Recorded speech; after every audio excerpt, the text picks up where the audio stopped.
Huh? Could it be Megan? A high-pitched voice reached my ears. No way, that couldn't be. Oh, I thought so. Megan, it's been a while, hasn't it? A man and a woman waving at us approached as we shopped. It was my sister, Vanessa, and Nathan, my former fiancé. Vanessa, what are you doing here? Oh, didn't I tell you? He got transferred here, and now we live in a luxury condo nearby. Compared to that, you seem quite poor. While saying this, Vanessa scrutinized my husband, George, from head to toe. Indeed, through Vanessa's eyes, George in his work clothes might appear that way. However, when you say a luxury condo, do you mean the one between this mall and the station, that one? Oh, that condo is actually mine. George said casually, as if it was the most natural thing. What? What did you just say? Well, if you talk about a condo in this city, that's the only one there is. So, it's mine. What do you mean? Exactly as I said. There was a deal to build on one of the pieces of land we've owned for a while, and it sold unexpectedly well. Thanks to that, the land value went up, and now the taxes are a nightmare. After saying that, George invited the two to our farm. And as soon as we got back to the car, he quickly phoned home. Hello, Mom? It's me. Yes, finally I got them, so it's time to put our plan into action. Apparently, something was happening that I didn't know about. My name is Megan. I'm a stay-at-home mom with 2 children, married to George, who is 4 years older than me. I married into a family that runs a farm, enjoying happy days now. But my life before marrying my current husband was always about losing something. I was born the middle child of 3 sisters. Vanessa, my sister 3 years older, has always been the darling of the family since she was little, pretty, handy, and quick-witted. She effortlessly did well in school, always shining in elementary and junior high schools. On the other hand, I was quite plain compared to Vanessa, with mediocre grades. Mom always said to me, "You're so plain and unremarkable, it's not worth dressing you up."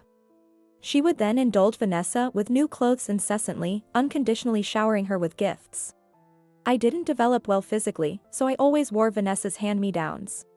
Our elementary school had no uniforms, so I often heard classmates comment on how flashy or ill-fitting my clothes were. I was often asked why I wore clothes that didn't suit me, but I somewhat disliked saying, "It's all I have." But perhaps the friends had been told something by their parents too. Eventually, they stopped talking about it.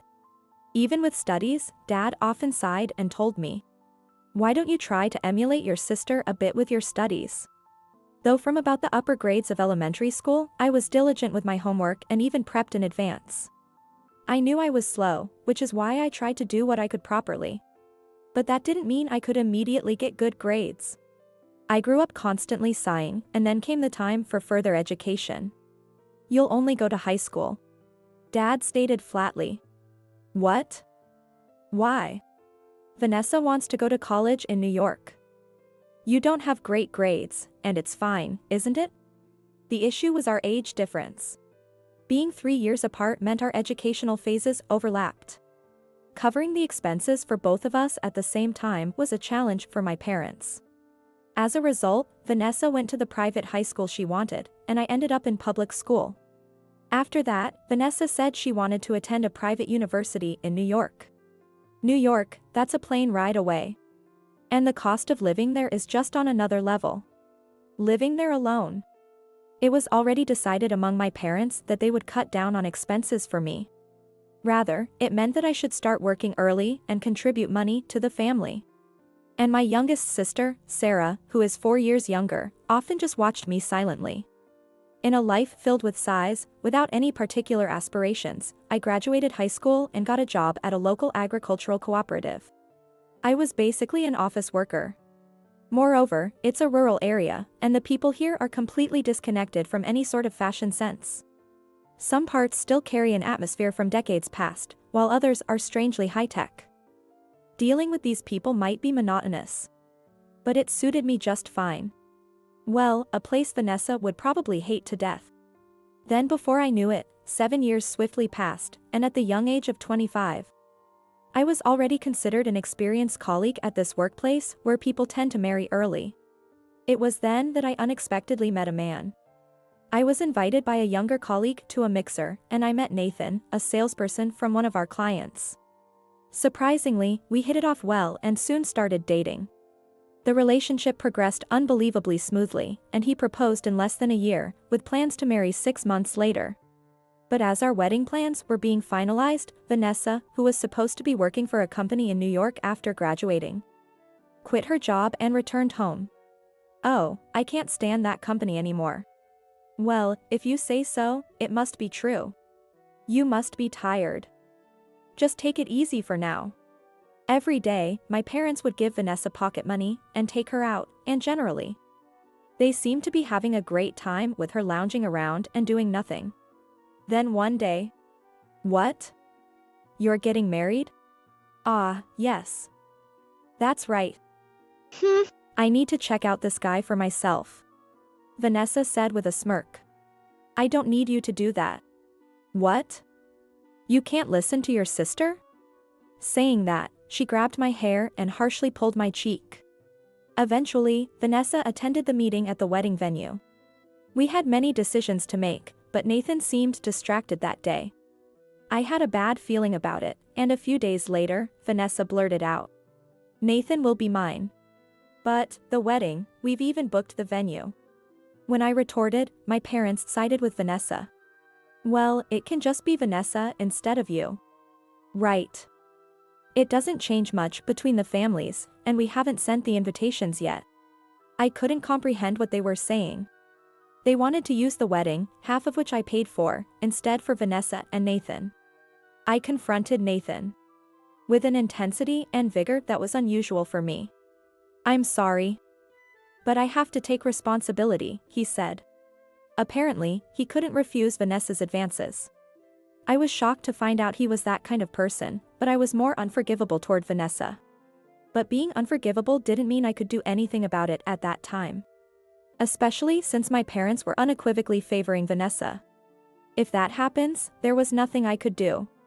"If that's the case, you just have to leave here." At that time, Sarah, who had just graduated from a local university, said softly to me, "Megan, you don't have to stay here forever. Staying here, you'll just continue to lose everything." Her words changed something in me. "Right, there's no real reason I have to stay here. Don't worry about me. I'm managing better than you are." She said that, encouraging me. Immediately, I informed my boss as Taylor that my wedding was abruptly cancelled and discussed my resignation. Taylor got surprised and listened to the entire story of what had happened that day. Then, instead of resigning, he suggested a transfer. He felt it would be a waste to let go of someone who had worked so diligently and had skillfully managed relationships with the local farmers. I gratefully accepted the offer and moved, taking only my personal belongings before their wedding. Living alone, transferred to a new workplace, I finally felt like I could breathe freely, away from that family. The city I moved to was slightly smaller than my hometown, but still a significant regional city. Feeling more at ease, I started interacting more with my colleagues. And then, there was another mixer, but I was completely over the idea of marriage. However, I went just for a sense of duty. "They asked you to come this time," my colleague told me. The partners this time were heirs to neighboring farms. Marriage in farming families can be quite stringent. That's how I was introduced to my current husband, George, who had been interested in me for a while. I knew him as a client, but nothing more. Pushed by my colleagues, I decided to date him, and George turned out to be hearty and fun. I was also taken to his home several times. Wow, this is amazing. It's pretty normal around here though. His family owned expansive land, half of it for livestock and the other half for crops. This family was large and very open-hearted. They served fresh and delicious food whenever I visited, and there was constant laughter. Seeing my occasional bewilderment at such a harmonious family atmosphere, they casually asked me about it. I'm just surprised to see a family that gets along so well. I ended up sharing my past experiences with my parents and Vanessa, as matter-of-factly as possible. Then they reacted. "That's awful. Not just the sister, but also the guy and your parents." Leaving them was the right choice. That's right. So come and be part of our family. I had always felt guilty about being rejected by a man. But this generous family seemed genuinely angry at the unreasonable behavior of my parents, Vanessa, and Nathan. When they quickly said, "Come and stay with us," I wouldn't be sure about it. Somehow, I just found myself saying yes, in response. Becoming a farmer's wife? I hardly had time to consider it. So, I called my parents to at least inform them. Marrying into a farming family? That's embarrassing, I wouldn't attend. They refused even to come to the wedding. Hearing this, my mother-in-law snatched the phone from me and retorted, "We don't need anything from your side either. Megan will be our daughter now," with refreshing determination. What about those people? Really? Megan, you don't have to do anything for them anymore. I used to send them money, but I guess they'll complain if I stop. You were doing that too? My in-laws, half in disbelief and half angry, seemed to make up their minds about something. Sarah kept in touch and told me, "Let me know when you set the date for the ceremony." Indeed, the only family member who attended my wedding was Sarah. Later on, when Sarah got married, I made sure not to meet my parents, but I did go to celebrate her wedding. After my own marriage, I continued to work at the cooperative for a while. That's because both George and my in-laws told me that it would be impossible to start working on the farm right away. You're not used to the physical demands yet. It's better if you do what suits you, they said. It also turned out that my presence at the cooperative made the workflow smoother. Yet, those days came to a rather abrupt end. I got pregnant. One, and then another a year later. With the momentum I felt, I decided to quit my job to focus on raising the children, doing housework, and helping with the bookkeeping. Although the farm required early mornings and late nights, there was always someone around, making it much more manageable than the single parenting stories I heard about in the city. And the food was delicious. We cooked in large quantities, and everything from flour to vegetables to milk was just delicious. The kids ate well and ran around a lot, growing up carefree along with the children of George's younger brother, who had married before us. George was considered a leader among the young heirs in the region, so I began to join their gatherings. Without being compared to anyone and away from the gaze of my parents, I finally felt truly happy. Then one day, encouraged by my in-laws, George and I went to a shopping mall, just the two of us. Really? Are you sure? There was something we wanted you to pick up. They were probably concerned that we rarely had time just for ourselves. Feeling the kindness of this family was already a great comfort. We leisurely drove to the shopping mall. As we approached, the landscape began to fit the description of an urban area. We loaded 2 shopping carts with requested items and other things, strolling through the spacious mall and chatting leisurely when. Huh? Could it be Megan? A high voice reached my ears. No way, that couldn't be. Oh, I thought so. Megan, it's been a while, hasn't it? A man and a woman approached us, while waving their hands. Vanessa. I murmured softly, gripping the handle of the cart tightly. Hey, long time no see. Beside her was Nathan? He seemed quite aged, though. Vanessa, why are you here? Oh, didn't I tell you? He got transferred here. We live in that luxury condo nearby now. Compared to that, you seem quite poor. As she said this, Vanessa scrutinized George from head to toe. Indeed, from Vanessa's perspective, George in his work clothes might look that way.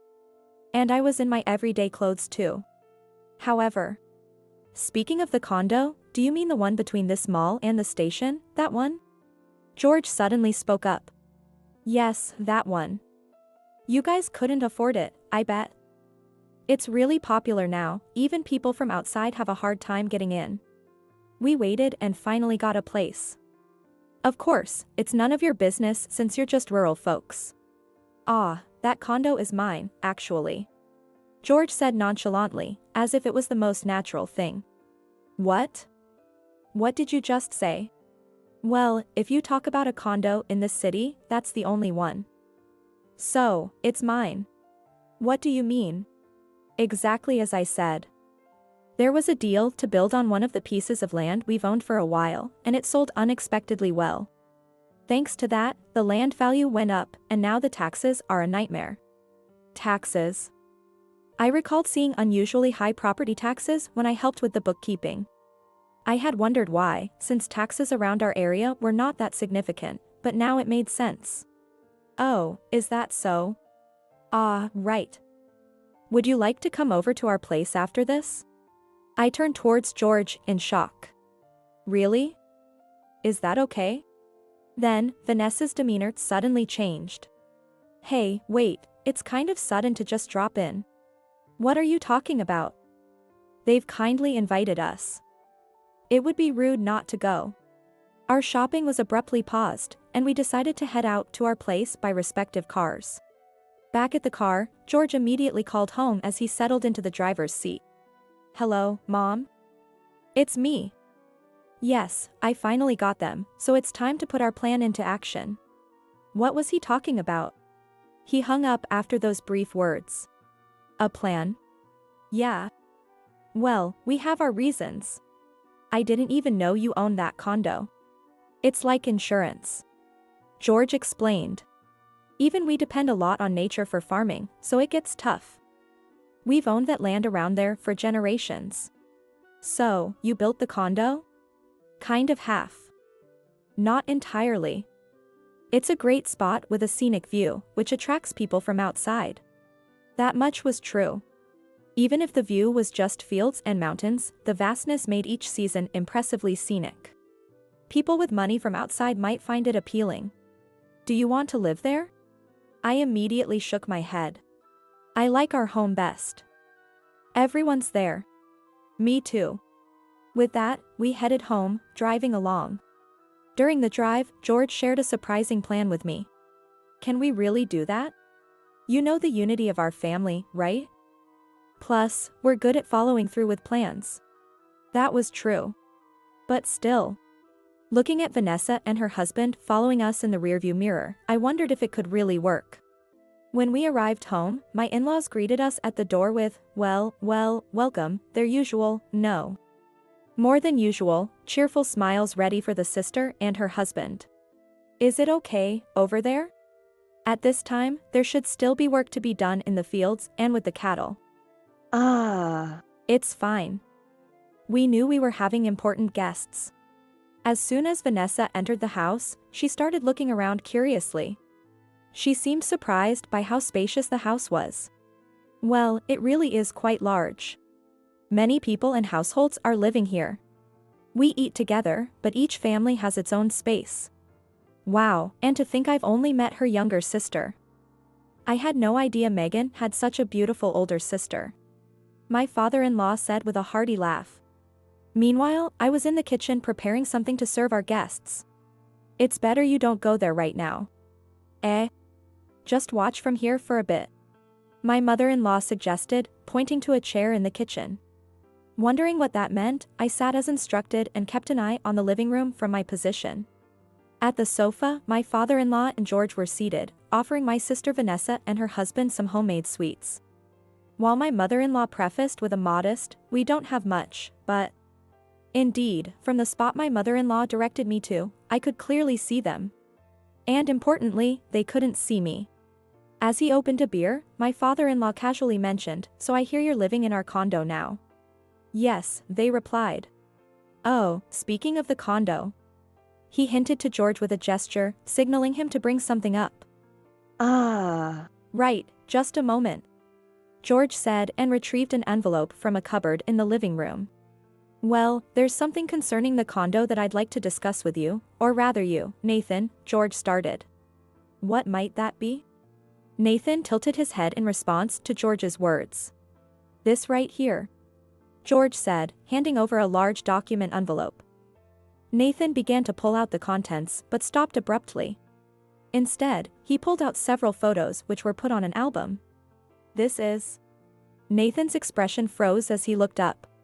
Yeah. We've been notified by the administrator of the condo about a suspicious person caught on the security cameras recently. When we received the data, I recognized someone, so we looked into it a bit, George explained. Nathan silently flipped through the album pages until he inadvertently dropped them on the floor in shock. What the... What? Who is this, Vanessa? Nathan asked Vanessa in a groaning voice. As I wondered what was happening, my mother-in-law silently tapped my shoulder and handed me the stack of photos. I nearly exclaimed out loud but quickly covered my mouth with my hand. The photos showed Vanessa letting an unknown man into a room, the two of them visible through a window. And scenes of them entering a hotel in broad daylight and later emerging together. How? Why are these here? It's secret. My mother-in-law whispered, her tone somewhat gleeful. I redirected my gaze back to the living room and saw Nathan glaring intensely at Vanessa. Was that you kept saying you didn't need kids because of this? What? That's absurd. It's not me. Well, we've already confirmed with the administrator that the guy came to the condo just to see you. As Vanessa panicked, George pressed on. Then what about these other photos? Well, those. Well, cheating isn't good, right? My father-in-law chimed in leisurely. You took a man from your sister, and yet you still want another one? How old are you again? I think. Megan said you were 3 years older. Megan. Megan made you take this? The issue isn't there, George said. Nathan tried to return the envelope to George as a thank. Oh, it's okay. You just keep it. There might be some documents in there that you'll need, George said. Huh? Nathan peered inside and pulled out a large piece of paper. These might be needed after all, he remarked. Wait a minute, a petition of divorce of marriage? Suddenly what? As Vanessa panicked, Nathan began to speak calmly in a low voice.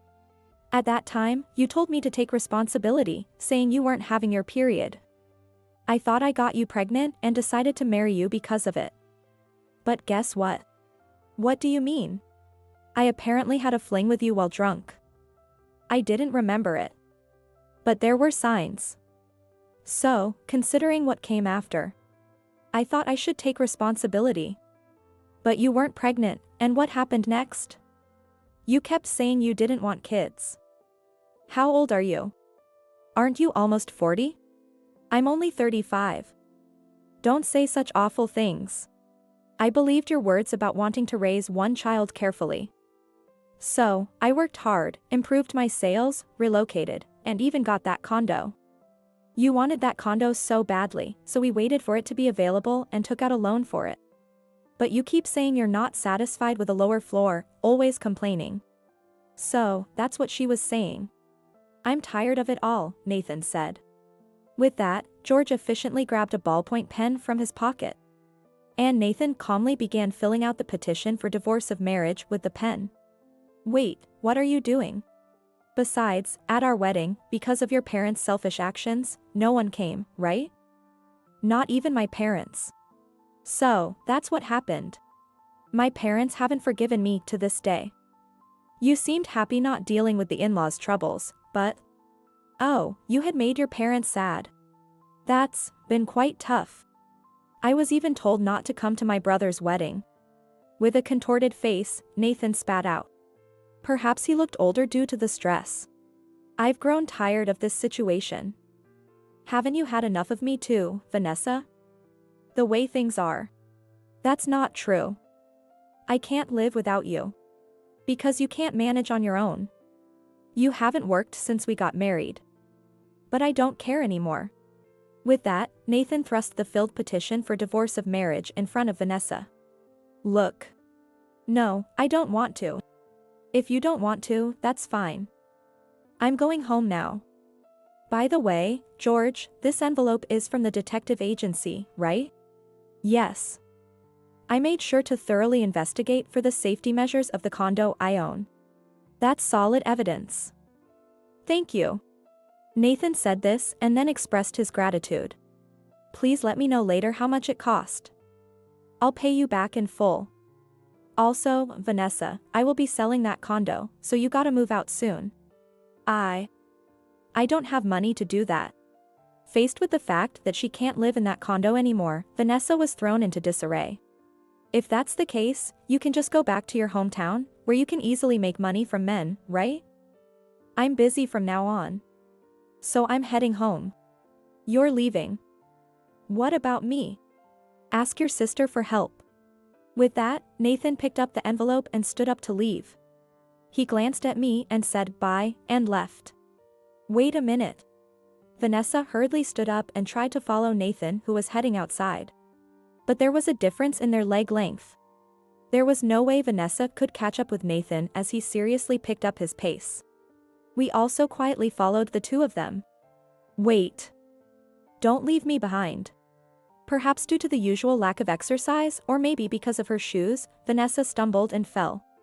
Ouch. Somehow, she managed to get up and tried to chase after him. What? Where's my car? Now it was Nathan's turn to raise his voice. Then, oh, if you're looking for that car, I moved it because it was in the way. A casual voice came from afar, along with the sound of machinery. It was my brother-in-law on a tractor. What? Where is it now? Over there. He pointed in the direction a few hundred meters away where their car was parked. Nathan headed in that direction, striding irritably. Vanessa chased after him, panting heavily. But just then. Woof, woof. Ah. Our dogs ran towards Vanessa. What, these dogs? Sorry, they're just very friendly to new visitors. George spoke up, coming out casually. If you run away awkwardly, they'll just chase you more. But it seemed Vanessa wasn't listening to George. No, stop it, please. Vanessa didn't necessarily dislike dogs. But she might not have been immune to dogs running outdoors. She disliked getting dirty. And now, with our dogs, who are always running around the farm and are full of energy. Hey, Nathan. Help me. Nathan briefly turned at her cry but soon faced forward again and continued walking towards his car. Woof, woof. The dogs were getting closer to Vanessa, looking quite excited. Well, that figures. To someone who's not fond of dogs, these happily panting creatures must seem like monsters. And as I watched this from a distance. Stop it. No. Vanessa cried out as she tripped and fell again while trying to change direction and move forward. Yikes. She screamed from the bottom of her stomach. What is this? It smells. She had landed in a fluffy pile of cow manure compost that was heaped up. It was probably warm on top, still fermenting. Are you hurt? Came the carefree voice of my brother-in-law again. Two dogs had climbed on the fallen Vanessa and were licking her face. But Vanessa, in a daze, seemed to have lost the energy even to protest. Well, that makes sense. She was dressed to go out, after all, and ended up plunging headfirst into the pile. I don't know how much her outfit cost, but from her head to her face, from her chest to her belly to her limbs. She was buried in compost all at once, making it hard to find a spot that wasn't covered. The dogs, undeterred, continued to play and bark around her, rubbing against Vanessa enthusiastically. Damn, guess I have no choice. Seeing Vanessa in a daze, Nathan, albeit reluctantly, drove his car closer to help. Come on, let's go. Don't cause any more trouble for these folks. Even Nathan couldn't just stand by and watch her miserable state. He grabbed a relatively clean part of Vanessa's clothing and dragged her into the back seat of his car. Well, I guess he wouldn't want her sitting next to him, right? That's going to be a hassle later on. Watching from afar and half sympathizing, we saw off Nathan as he drove away from the scene. Later that evening, the condo administrator called. Man, that smell was terrible. Indeed, that was quite unfortunate. Make sure you bill them for the house cleaning. Of course. Even though this area is known for livestock farming, the people who live in this downtown condo are mostly not used to it. And it caused quite a stir among the residents today. It wasn't just the entrance and the hallways. Even the parking lot was terribly affected by the smell. Listening in speaker mode, smirking expression had me feeling a mix of exasperation and relief. Honestly, living here all the time, I had forgotten. But surely the sight of someone covered in compost in the middle of the city would be quite terrible. Especially for someone like Vanessa who prides herself on her appearance. The complaints from the upper floors were especially bad. We'll try to address this as quickly as possible. Right. Oh, and that couple is probably going to divorce, so handling this quickly might also help push that along. Right. If they decide to leave, it would really be a relief for us. After hanging up the phone, the family around me gave a thumbs up as if to say, good job. It seems this was quite a long setup. Apparently, the fact that they moved into this condo was influenced by my family. In this region, companies are somehow related to agriculture. And there's frequent communication among farmers. Now that my family knew about my circumstances, they seem to have been checking up on my sister and parents who had treated me cruelly. And they had circulated information to them about the condo, saying, it's on the second floor, but it's cheap because it's used. It was obvious that Vanessa would jump at the word luxury condo. Well, even so, we didn't know when we'd meet them. George explained this to me. So, when we saw them, the plan was carried on. Just like that. The family showed me their happy smiles. Meanwhile, the dogs who had come up to the house barked once. Oh, these guys. I had no choice but to laugh. Later on, I received a call from Sarah informing me that Vanessa had officially decided to divorce. It was just terrible. Sarah reported to me, laughing heartily. Vanessa had left her parents' home after getting married, and now Sarah and her husband were in charge. Indeed, the fact that the wedding was taken by Vanessa from me had significantly tarnished my parents' reputation. Using that to her advantage, Sarah had adopted a humble attitude of a sorry for our terrible parents to win over those around her and had apparently succeeded in taking control of the house. In this situation, Vanessa tried to return after her own infidelity led to a divorce. There's no way we could let her back in the house after all the effort we've put into getting our parents under control. Bringing back another parasite is out of the question. Sarah had made a firm decision not to let her back into the house, visibly demonstrating her resolve to everyone around. Having good daily habits is so important, isn't it? So what happened to Vanessa? I don't know. Oh, and by the way, the reason Vanessa left her previous job was because she couldn't handle the work and there were some inappropriate romantic entanglements. This was news to me. After being a homemaker for so long and now another divorce due to an affair, what kind of job can she even get? It's probably just the night business for her now, right? But that might actually suit her. Sarah. Yet, Nathan had said the same thing. Hey, Megan. I used to get so frustrated watching Vanessa. But really, with such awful parents and a sister, it couldn't end any other way, right? Well. Right. That's why I was able to use them as a negative example early on. Thanks to that, I now hold the real power in our family. I found myself oddly convinced by that. From now on, you can relax. Forget about here and just let yourself be pampered and happy over there. Yeah. Thanks. I'll come to visit next time. Yeah, I'll be waiting. Nearly a year later.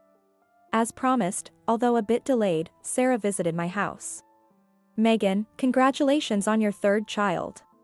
After that, I got pregnant with my third child and had the baby. Today was a celebration for that. Thank you. I heard you're expecting your second child, Sarah? Yeah. That's right. We plan to stop at 2, but are you thinking of having more? Yes. Here, the kids can grow up freely without any favoritism, and it's really wonderful. Indeed, the older children were looking after the younger ones, and the little ones were always searching for something they could do on their own. I was a bit worried that I would be like my parents. But with this place and this family, I believe we can live happily without such fears. That's what I believe.